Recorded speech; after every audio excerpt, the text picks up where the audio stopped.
नमस्कार दोस्तों, mission geography YouTube channel में मैं ओपी शर्मा आपका हार्दिक स्वागत करता हूं। अपने सीरीज शुरू कर रखी है कक्षा 12 बोर्ड क्लास के लिए।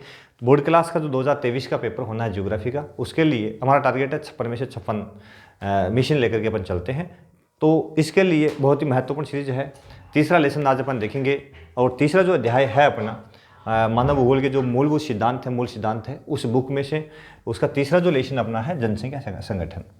और जनसंख्या संगठन जो है यहाँ से अकॉर्डिंग ब्लूप्रिंट 2023 का जो ब्लूप्रिंट है, बोर्ड का जो नियम है, उसके अनुसार एक अंक का एक प्रश्न आएगा। इस यहाँ से सिर्फ एक अंक का एक ही प्रश्न आएगा और वही अपना ऑब्जेक्टिव टाइप आएगा, वस्तुनिष्ठ आएगा।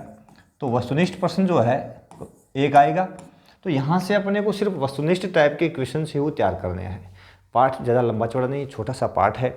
तो हम ये नंबर अपना न कटे, इसके लिए इस तरह का फॉर्मूला अपने पास में है कि यहाँ से बनने वाले टोटल जो क्वेश्चंस है वो आप तक हम पहुँचा रहे हैं।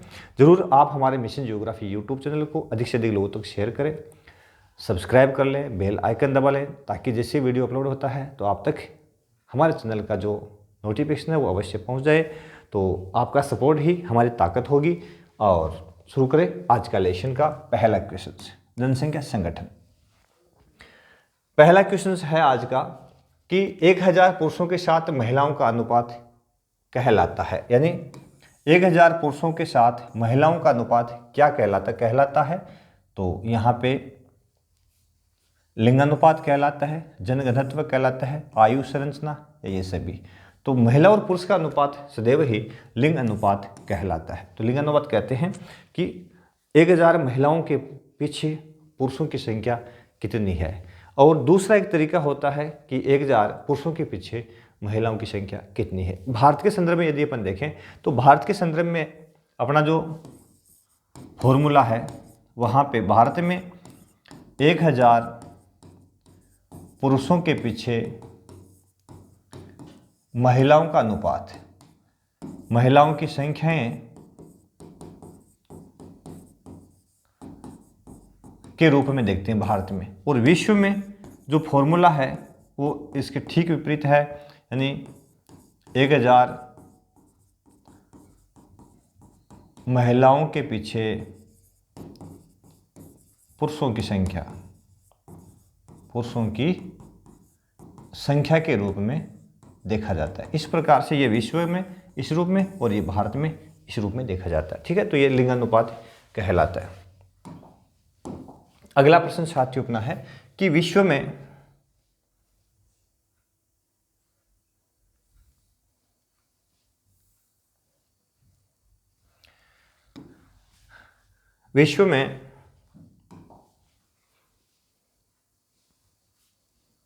एक सेकेंड, हाँ जी, विश्व में प्रति 100 स्त्रियों पर पुरुषों की संख्या कितनी है। अब विश्व की बात आएगी, वहाँ पे 100 के अनुपात में यहाँ पर पूछा गया अपने लेसन के अंदर 100 स्त्रियों पर पुरुषों की संख्या के रूप में देखा गया। ठीक है, तो यहाँ यदि अपन बात करेंगे कि संपूर्ण विश्व में 100 स्त्रियों पर पुरुषों की संख्या है वो कितनी है, तो इसमें जो सही और राइट आंसर है वो है 102, 105, 100, 90 इस प्रकार के ऑप्शन मिलेंगे आपको, क्योंकि प्रश्न ऑब्जेक्टिव टाइप आएगा। तो इसमें है 102 उत्तर अपना सही रहेगा। ठीक है, तीसरा क्वेश्चन यहाँ से जो बन रहा हुआ है कि विश्व में उच्चतम लिंगानुपात किस देश का है। उच्चतम सर्वाधिक लिंगानुपात किस देश का है। तो यहाँ पर देखिए लातविया, संयुक्त अरब अमीरात, भारत और चीन। तो सबसे अधिक लिंगानुपात जो है वो लातविया का है। ठीक है, तो यहाँ क्या है कि यूरोपीय देश, जितने भी यूरोपीय देश हैं, यूरोपीय देशों में जो लिंगानुपात है वो महिलाओं के पक्ष में है। किसके पक्ष में है? महिलाओं के पक्ष में है। इसका कारण क्या है? इसका कारण है कि यूरोप के अंदर महिला पुरुषों के बीच में भेदभाव कम है। और महत्वपूर्ण जो कारण रहा है कि जो दूसरा विश्व युद्ध हुआ और पहला विश्व युद्ध हुआ था, उस समय अधिकतर जो विश्व युद्ध का युद्ध लड़ने वाले जो देश थे वो यूरोप से थे। तो काफ़ी पुरुषों की उस समय मृत्यु हो गई थी और महिलाओं की संख्या बढ़ गई थी। तो उस समय महिलाएं हैं वो यूँ कहें तो एक फ्रंट फेज पे आ गई थी, और तब से महिलाओं का अनुपात वहाँ पे धीरे धीरे है शुरू से आगे रहा है। आज भी वो हर क्षेत्र में अग्रणी है। तो वहाँ महिला पुरुष का अनुपात जो है उसमें अंतर जो है उसमें कोई अंतर नहीं किया जाता, और महिलाएं पुरुषों के समान ही भागीदार रहती है। तो भारत में लिंगानुपात कम होने के पीछे कारण उत्तरदायी है हमारी प्राचीन जो थ्योरी है, प्राचीन जो धारणा रही है कि पुरुष प्रधान समाज है अपना, प्लस महिलाओं को कमतर आंका जाता है। तो ये कुछ कारण है जिस कारण से ही हमारे यहाँ लिंगानुपात का, मतलब यूरोप में ये कारण नहीं नजर आते। तो सबसे अधिक लिंगानुपात है वो लातविया का नजर आएगा आपको। यहाँ से सिंपल सा प्रश्न है, उत्तर है लातविया, कहीं लेटविया भी आता है। लातविया में 100 स्त्रियों पर पुरुषों की संख्या कितनी है? 100 स्त्रियों पर पुरुषों की संख्या कितनी है, यानी स्त्रियों पर पुरुषों की संख्या के रूप में विश्व में अपन देखते हैं। तो इसमें 85, 80, 90 और 100, तो सही आंसर है 85, यानी 100 स्त्रियों के पीछे 85 पुरुष, यानी ये स्त्रियां और ये पुरुष।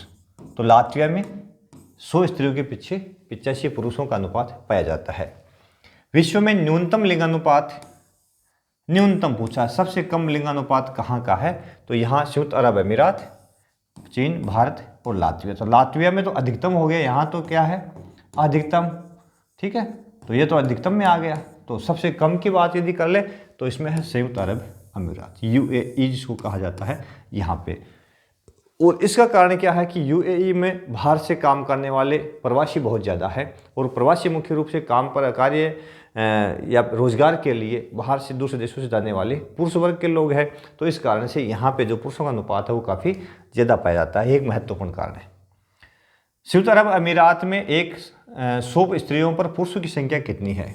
अगला प्रश्न है कि संयुक्त अरब अमीरात में 100 स्त्रियों पर पुरुषों की संख्या कितनी है? तो पुरुषों की संख्या पूछ ली है यहाँ पे, तो 311, 411, 300, 400, तो यहाँ पे है 311 ऑप्शन सही है। कितने है? 311। अगला प्रश्न, अगला प्रश्न दोस्तों अपना है कि विश्व जनसंख्या के प्रमुख आयु वर्ग, विश्व जनसंख्या में आयु वर्ग बना रखे हैं। तो आयु वर्ग कौन कौन से है? 0 से 14, 15 से 59, 60 से अबव। तो इसमें ये सभी ऑप्शन सही है। 3 आयु वर्ग बना रहे थे। कितने बना रखे हैं? 3 आयु वर्ग जो निम्नलिखित है, यानी पहला आयु वर्ग 0 से 14 वर्ष, और दूसरा 15 से 59, तीसरा 60 से अबव। और इन आयु वर्गों में यदि अपन देखते हैं तो ये दोनों वर्ग है जो है 60 से अबव और 0 से 15, इसको बोलते हैं आश्रित जनसंख्या, क्योंकि ये जनसंख्या जो है वो सेकंड नंबर का जो आयु वर्ग है इसके ऊपर डिपेंड रहती है, और इसको बोलते हैं कार्यशील जनसंख्या। 15 से 59 साल का जो वर्ग है इस जनसंख्या को बोलते हैं कार्यशील जनसंख्या, ठीक है। और ये दोनों जो है यानी 0 से 14 और 60 से ऊपर वाला जो आयु वर्ग है वो डिपेंड रहता है किसके ऊपर? 15 से 59 आयु वर्ग के ऊपर, यानी ये कार्य नहीं करते दोनों ही, ठीक है। तो ये इस आयु वर्ग पर डिपेंड रहते हैं।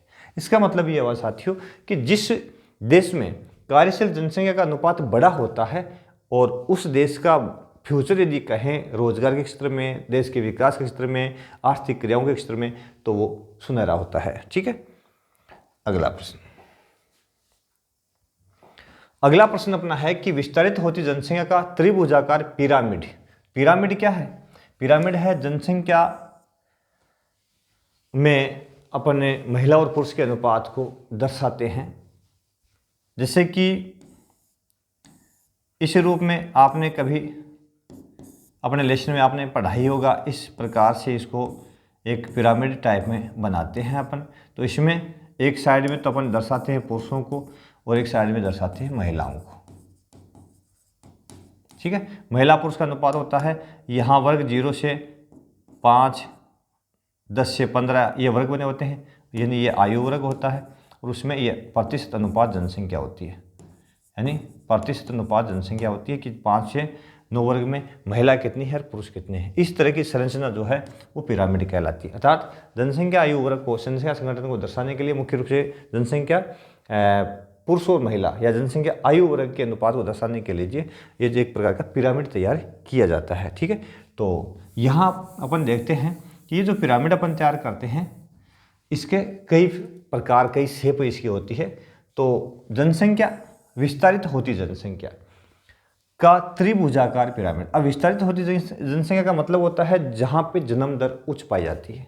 विस्तारित होती जनसंख्या में जन्म दर अधिक पाई जाती है, तो उसका जो पिरामिड बनता है वो त्रिभुजाकार बनता है। तो ये त्रिभुजाकार पिरामिड है वो किस देश का हमारे सिलेबस के अनुसार है? तो हमारे सिलेबस में नाइजीरिया का दे रखा है, मेक्सिको और बांग्लादेश है।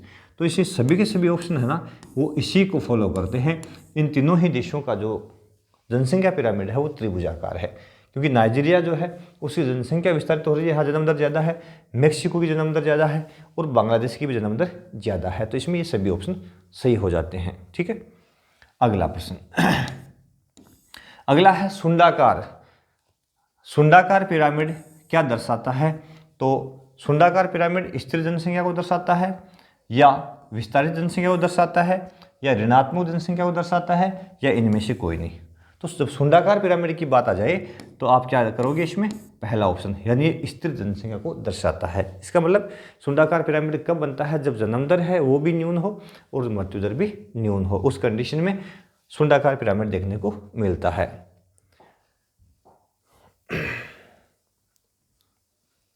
अब यहाँ की सुंडाकार पिरामिड किस देश का है? सुंडाकार पिरामिड है वो किस देश का है? तो ऑस्ट्रेलिया, भारत और पाकिस्तान, या ये सभी? तो जब सुंडाकार पिरामिड की बात आती है तो ऑस्ट्रेलिया का यहाँ पे अपने सिलेबस में दे रखा है। ठीक है, कि ऑस्ट्रेलिया का जो पिरामिड है वो सुंडाकार है। अगला प्रश्न है ह्रासमान जनसंख्या के लिए किस देश का पिरामिड है? ह्रासमान का अर्थ होता है जनसंख्या का कम होना। ह्रासमान का मतलब क्या? जनसंख्या का कम होना। और कम कब होती है? कि जब जन्म दर न्यून हो, जन्म दर न्यून हो और मृत्यु दर उससे कुछ ज़्यादा हो, तो जनसंख्या ह्रासमान हो जाती है। और ह्रासमान जनसंख्या का पिरामिड की अपन बात करते हैं तो यहाँ पे जापान, अमेरिका, भारत, ये सभी, तो इसमें ये सभी ऑप्शन नहीं होगा। जापान का जो पिरामिड है वो ह्रासमान जनसंख्या का है, क्योंकि जापान में जो है जनसंख्या है वो वृद्ध हो रही है, जनसंख्या बूढ़ी हो रही है, अर्थात यहाँ पे जन्म दर जो है वो बहुत ही कम पाई जाती है। तो यहाँ सही ऑप्शन कौन सा हो गया अपना? जापान हो जाएगा। ठीक है, तो ह्रासमान जनसंख्या में क्या आ गया? जापान। निम्न में से किस कारण से संयुक्त अरब अमीरात में लिंगानुपात कम है? यानी लिंगानुपात कम है संयुक्त अरब अमीरात में, अपन ने पढ़ा। तो इसका कारण क्या है कि यहाँ पे लिंगानुपात कम क्यों पाया जाता है? तो मैंने अभी बताया था, इसमें पहला ऑप्शन है कि पुरुष कार्यशील जनसंख्या का चयनित प्रवास, यानी यहाँ पे दूसरे देशों से, जैसे अपने बाहर से भी है, अपने पड़ोसी देशों से भी है, यहाँ पे रोजगार के लिए काफ़ी लोग जाकर के प्रवास करने लगे हैं, इस कारण से यहाँ पुरुषों का अनुपात है बढ़ गया है। तो इसका यही महत्वपूर्ण कारण है।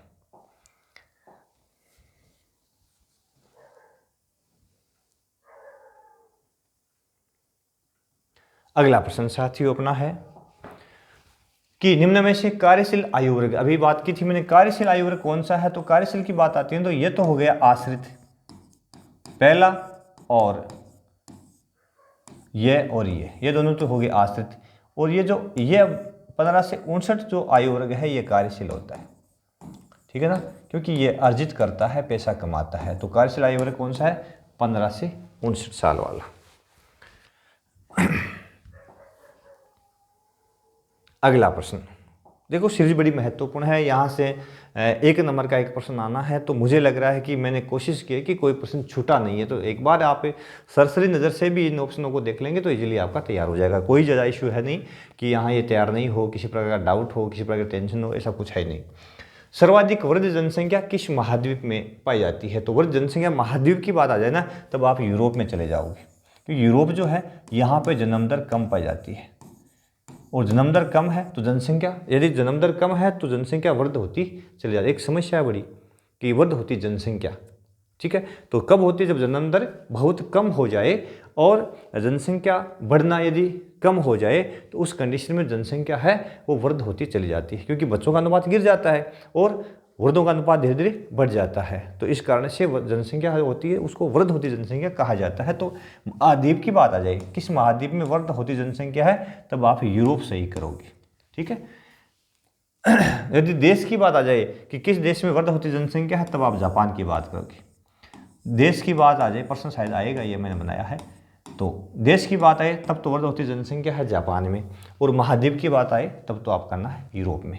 ठीक है, फिर है संयुक्त राष्ट्र संघ के अनुसार विश्व में वयस्क आयु वर्ग प्रतिशत है। देखिए ये प्रश्न वैसे आपके अकॉर्डिंग सिलेबस से नहीं है, क्योंकि ये मैंने जो फर्स्ट ग्रेड वाले एग्ज़ाम दे रहे थे उनके लिए थोड़ा विस्तृत बनाया था, और संगठन के लिए कई बुक्स मैंने सेलेक्ट की थी। तो अपन अपने सिलेबस की जो बात है वहीं से बात करते हैं। संयुक्त अरब अमीरात वाला ये प्रश्न नहीं देखेंगे। 2014 के अनुसार विश्व में वर्ग जनसंख्या अनुपात कितना है, तो ये थोड़ा इंपॉर्टेंट प्रश्न है, वैसे आपके जीके के लिए भी महत्वपूर्ण है कि 2014 के अनुसार विश्व में वर्ग जनसंख्या का प्रतिशत अनुपात पूछ लिया तो कितना है, तो ये 6.8% है। ठीक है, ये बेसिकली है। 14 के अनुसार विश्व की कितने % जनसंख्या युवा है, तो युवा वर्ग की बात आए तो 35.2% है, ये भी आपके जीके के लिए बता रहा हूँ। 2015 के अनुसार विश्व का लिंग अनुपात कितना है, तो ये भी आपके जीके के लिए बता रहा हूँ, 880।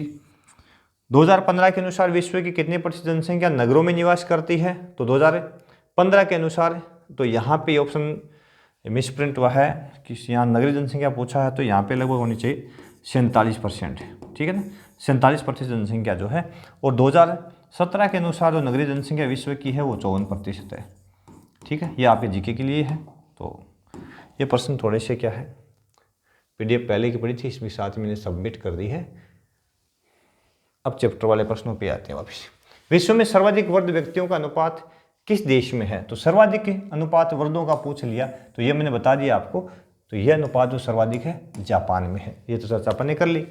उच्च नगरीय जनसंख्या अनुपात किस देश में है, उच्च नगरीय जनसंख्या यानी नगरीय जनसंख्या का अनुपात सर्वाधिक किस देश में है, तो ये ऑप्शन सिंगापुर, भारत, मिस्र और बांग्लादेश। तो सिंगापुर में सबसे अधिक जनसंख्या अनुपात है वो नगरीय है। ठीक है, विश्व में किस महाद्वीप में जनसंख्या वृद्धि सर्वाधिक है, अब जनसंख्या वृद्धि पूछ लिया और सर्वाधिक पूछ लिया, महाद्वीप की बात पूछी है, तब आप चले जाओगे अफ्रीका में जनसंख्या जो है वृद्धि की दर अधिक पाई जाती है। तो ये बेसिकली यहाँ से जो प्रश्न बन रहे थे वो महत्वपूर्ण प्रश्न जो है 16, 17, 18 तक जो प्रश्न बने हैं वही बहुत ज़्यादा महत्वपूर्ण है, और ये आपके बेस मजबूत करने के लिए आपका जीके जो है उस बेस पे मैंने कुछ 4-5 प्रश्न से जो इस टॉपिक से रिलेटेड है वो डाल दिए हैं, तो बड़े महत्वपूर्ण है। ये सीरीज अपनी अगला जो लेसन है उसमें अपना लेसन आएगा मानव विकास। मानव विकास में जो 1 नंबर का एक वस्तुनिष्ठ प्रश्न आएगा और 1.5 नंबर का प्रश्न जो है लघुत्तरात्मक आएगा, तो उस पर अगले वीडियो में अपन चर्चा करेंगे बड़े विस्तार से।